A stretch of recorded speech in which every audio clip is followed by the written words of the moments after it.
Welcome to this short video walkthrough where I'd like to showcase some of the auto enrolment functionality that we've been working on with Sage 1 Payroll. So when you log into Sage 1 Payroll, you get presented with your summary screen, and to the right hand side here we have the auto enrolment pensions pod. So this will help small businesses, let them know about auto enrolment and what they need to do. So let's enter a staging date, the 1st of April 2015, and set that staging date. So as you enter that date, it'll create a countdown for you, and it'll tell you how long you've got left until your business stages. You can, from here, carry out some preparatory tasks, and there are 4 steps. So the first step, nominating the pensions contact. If we click this option here, we'll take you away to the pensions regulator website where you can do that. So let's mark that as complete. The second step, it'll enable you to carry out an initial assessment of your workforce based upon what's already been processed. So if we click assess the workforce, based upon their age and their earnings, it'll determine whether they're eligible, entitled or not eligible. And you can get a report on that. So this enables you as a small business to work out who you need to enrol into a pension scheme. So if we return back, complete that task. Step 3 enables you to set up your workplace pension scheme within Sage 1 Payroll. So if you click add new workplace pension scheme, we've already set up one for Nest.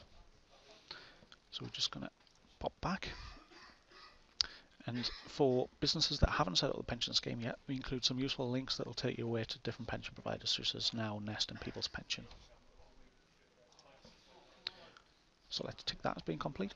Step 4 will trigger off the initial communication of auto enrolment changes to your employees. So you can do this individually to each employee by clicking the print option, and you get your letter there. Or you can email that either individually or for all employees.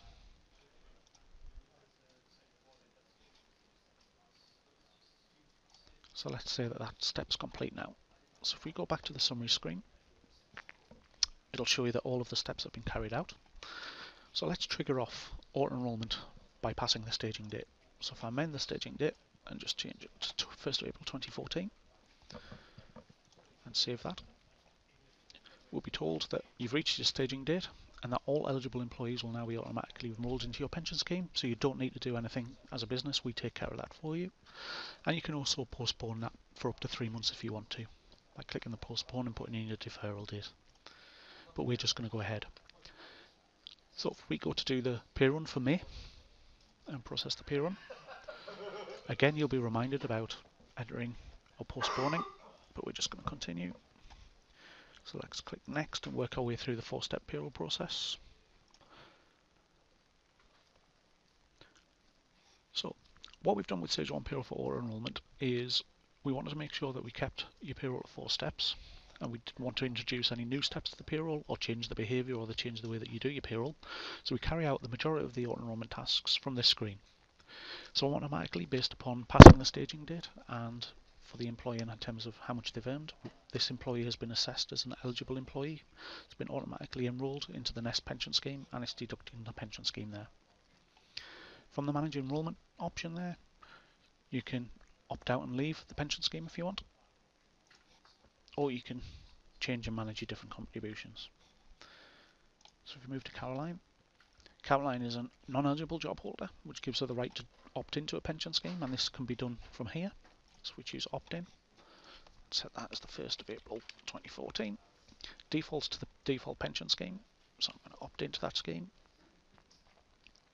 and it automatically applies that workplace pension scheme to the employee for you.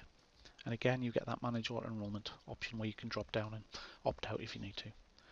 For Seamus, who's an entitled worker, they have the option to join the pension scheme, and very similar to what it was before, you simply just enter your date. So let's put it as the 1st of April 2014 again, and we'll join, and it'll automatically apply the workplace pension to the employee.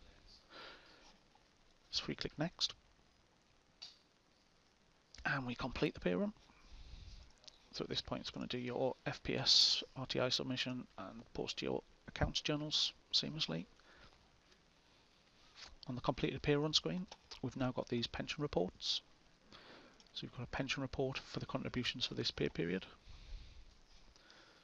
And if you click the download the report, you can print that out.